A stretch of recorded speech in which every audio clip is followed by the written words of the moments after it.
माने तमने सब केमती अछो निश्चय भलो थिबो। अच्छा पिला माने हमें पूर्व क्लास रे क्षेत्रफल कोन काहाकू कहंती ताकू हमें जानिथिले।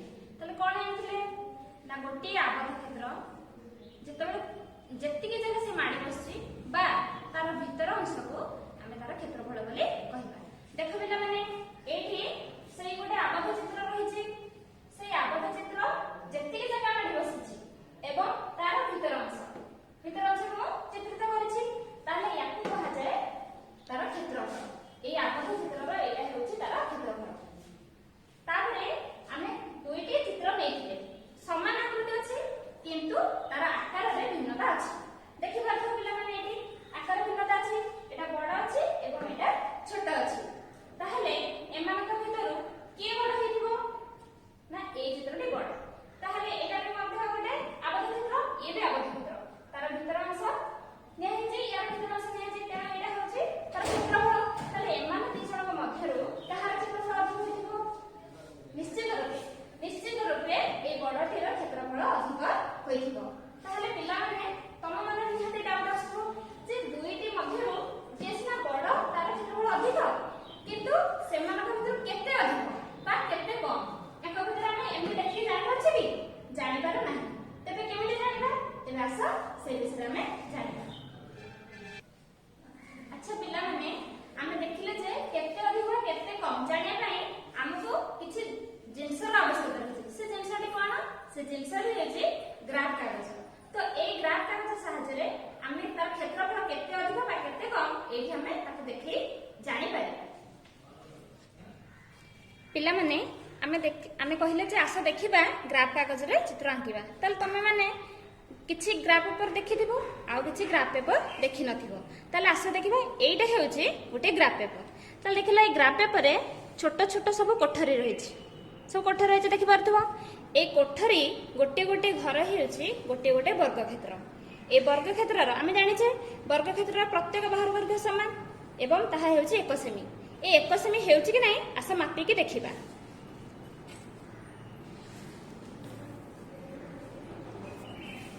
देखो पिला माने एडी शून्य रखिले शून्य आ 1 देखो पिला माने 1 सेमी हेउछि कि नै एठी की 1 सेमी हेउछि।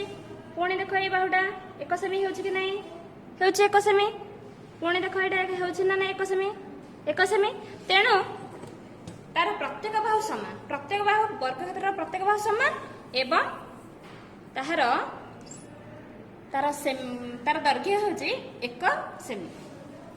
अच्छा पिला माने एबे आमे ए ग्राफ कागज रे आमे केते गुडे जोड़ा चित्र अंकन करिबा। समान आकृति थिबो किंतु तार आकार रे भिन्नता थिबो। तेबे एबे आमे 4 जोड़ा चित्र नबा। ए 4 जोड़ा चित्र को एबे भलो भाबरे देखिबा किपरि ग्राफ कागज रे आमे अंकन करिछे। एबे देखो पिला माने एठी मो 4 जोड़ा चित्र नै जायछि। प्रथम जोड़ा चित्र द्वितीय जोड़ा चित्र तृतीय जोड़ा चित्र चतुर्थ जोड़ा चित्र। प्रथम जोड़ा चित्र देखो समान आकृति अछि किंतु तार आकार रे भिन्नता अछि। सही परी द्वितीय जोड़ा चित्र रे मु दुईटी चित्र नेचे समान आकृति किंतु तार आकार भिन्नता अछि। सही परी तृतीय चित्र रे अछि एवं चतुर्थ चित्र रे अछि। ताले प्रथमे देखिबा प्रथम जोड़ा चित्र रे से केतोटी घर बा कोठरी अधिकार करिछि। ताले क प्रथम जोड़ा चित्र र क चित्र रे देखो से तीनोटी कोठरी अख्तियार करिछि 1 2 3 एवं ख चित्र रे से दुईटी कोठरी बा दुईटी घर से अख्तियार करिछि। तेणु प्रथम जोड़ा चित्र रे क रे हला तीनोटी घर ख रे हला दुईटी घर। से परी द्वितीय जोड़ा चित्र रे केतोटी घर कवर करछे देखिया क चित्र रे 1 2 3 4 5 6 7 8 9 10 11 12 13 14 15 16 ताले 16 टी घर से अधिकार करिछि। ख चित्र रे से केतोटी घर अधिकार करछि 1 2 3 4 5 6 केतोटी घर 6 टी घर।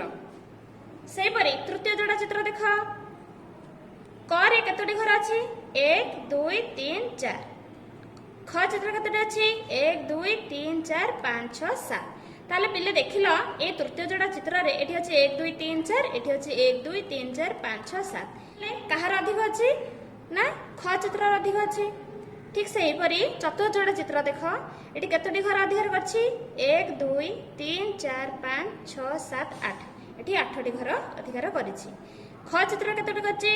1 2 3 4 5 ଏଠି କରିଛି 5ଟି। ଇଏ 8ଟି, ଇଏ ହେଉଛି 5ଟି। ତାହେଲେ 8ଟି 5ଟି ଭିତରୁ କାହାର ଅଧିକ ଅଛି? ନା 8ଟିର ଅଧିକ ଅଛି, ତେଣୁ ୟାର କ୍ଷେତ୍ରଫଳ ଅଧିକ। ୟାର କ୍ଷେତ୍ରଫଳ ଅଧିକ ଜାଣିଲା ପରେ ଆମେ ଏବେ ତମକୁ ଗୋଟିଏ ସାରଣୀ ଦେବୁ, ସେ ସାରଣୀ ପୂରଣ କରି ତୁମେ ଏବେ ଆମକୁ ଦେଖାଇବ। ଆଚ୍ଛା ପିଲାମାନେ, ଏବେ କଳାପଟାରେ ଆମେ କରିଦେଇଛୁ ସାରଣୀ। ଏ ସାରଣୀ ଚିତ୍ରକୁ ଦେଖି ଗ୍ରାଫ ଆକାରରେ ଆମେ ଯେଉଁ ଚିତ୍ର ଆଣିଥିଲେ ସେ ଚିତ୍ରକୁ ଦେଖିକି ଆମେ ଏବେ ସାରଣୀ ପୂରଣ କରିବା। ଦେଖ, ମୁଁ ପ୍ରଥମେ ଗୋଟିଏ ପ୍ରଥମ ଯୋଡ଼ା ଚିତ୍ରର କରିଦେବି, ତାପରେ ତୁମେ ଦ୍ୱିତୀୟ ଚିତ୍ର, ତୃତୀୟ ଚିତ୍ର, ଚତୁର୍ଥ ଯୋଡ଼ା ଚିତ୍ରର ତମେ ଦେଖିକି ସାରଣୀ ପୂରଣ କରିବ। ତ ଯିବା ଦେଖିବା। ପ୍ରଥମ ଯୋଡ଼ା ଚିତ୍ରରେ ପ୍ରଥମେ କେତୋଟି କ ଚିତ୍ର ଥିବା ଘର ସଂଖ୍ୟା ଦେଇଛି, ଖ ଚିତ୍ର ଥିବା ଘର ସଂଖ୍ୟା ଦେଇଛି, କେଉଁ ଚିତ୍ର ଅଧିକ ଚିତ୍ର ଅଛି, କେତୋଟି ଘର ଅଧିକ ଅଛି। ତ ଏଇଟା ଆମେ ଦେଖିବା। ଦେଖ ପିଲେ, ପ୍ରଥମେ କ ଚିତ୍ର ଘର ସଂଖ୍ୟା, ଏଇଟା କ ଚିତ୍ର, ଏଠି କେତୋଟି ଘର ଅଛି? 1 2 3, ତେଣୁ କ ଚିତ୍ର ଘର ସଂଖ୍ୟା ହେଉଛି 3। ଖ ଚିତ୍ର ଘର ସଂଖ୍ୟା, ଖରେ କେତୋଟି ଘର ଅଛି? 2ଟି ଘର ଅଛି, ତେଣୁ ଏଠି ଆମେ ଲେଖିବା 2। କେଉଁ ଚିତ୍ରରେ ଅଧିକ ଚିତ୍ର ଅଛି? କରେ ନା ଖରେ? କୋଉଥିରେ ଅଧିକ ଅଛି? କରେ ଅଛି, ତେଣୁ ଏଠି ଆମେ ଲିଖିବା କ। କେତୋଟି ଘର ଅଧିକ ଅଛି? ଏଠି 3ଟି ଘର, ଏଠି 2ଟି ଘର, ତାହେଲେ କେତୋଟି ଘର ଅଧିକ ଅଛି? ନା ଗୋଟିଏ। ସେହିପରି ଦ୍ୱିତୀୟ ଚିତ୍ର, ତୃତୀୟ ଚିତ୍ର, ଚତୁର୍ଥ ଚିତ୍ର ଏହାକୁ ଦେଖି ତୁମେ ସାରଣୀଟି ପୂରଣ କର। ଆମେ ପିଲା ଦେଖିଲେ ଯେ ଗୋଟେ ବର୍ଗକ୍ଷେତ୍ର ପ୍ରତ୍ୟେକ ବାହୁ ସମାନ ଏବଂ ତାର ଦୈର୍ଘ୍ୟ ହେଉଛି 1 ସେମି। ତାହେଲେ ଆମକୁ ଏବେ ମନେ ରଖିବାକୁ ହେବ ତାର କ୍ଷେତ୍ରଫଳ ଯେତେବେଳେ ବାହାର କରିବା ତାର ସୂତ୍ରଟା କ'ଣ ହେବ? ଗୋଟିଏ ବର୍ଗକ୍ଷେତ୍ର ପ୍ରତ୍ୟେକ ବାହୁର ଦୈର୍ଘ୍ୟ 1 ସେମି ହେଲେ ତାର କ୍ଷେତ୍ରଫଳ 1 ବର୍ଗ ସେମି ହୁଏ। ଏଇଟା ଆମକୁ ମନେ ରଖିବାକୁ ପଡ଼ିବ। ଯେତେବେଳେ ଆମେ କ୍ଷେତ୍ରଫଳ ବାହାର କରିବା, ମନେକର କହିବ ସେ 3ଟି ଘର ଦେଇଛି। ଦେଖ ପିଲା, ଏଠି 3ଟି ସେ ଘର ନେଇଛି।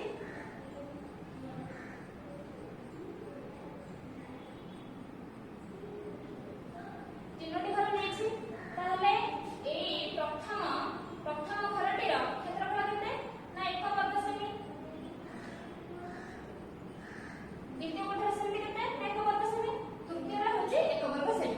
ତାହେଲେ ତିନିଟା ମିଶିଲେ ଆମ କେତେ ହେଉଛି? ନା 3 ବର୍ଗ ସେମି।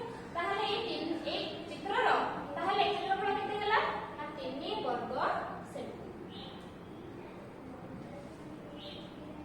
ତାହେଲେ এই 3ଟି କୋଠରୀର କ୍ଷେତ୍ରଫଳ ହେଉଛି 3 ବର୍ଗ ସେମି। ସେ ପିଲାମାନେ, ଆମେ ଜାଣିଲେ ଯେ ଗୋଟିଏ ବର୍ଗକ୍ଷେତ୍ର ପ୍ରତ୍ୟେକ ବାହୁର ଦୈର୍ଘ୍ୟ ସମାନ ଏବଂ ତାର ପ୍ରତ୍ୟେକ ବାହୁର ଦୈର୍ଘ୍ୟ 1 ସେମି ହେଲେ ତାର କ୍ଷେତ୍ରଫଳ ହେଉଛି 1 ବର୍ଗ ସେମି। ତାହେଲେ ତାକୁ ନେଇକି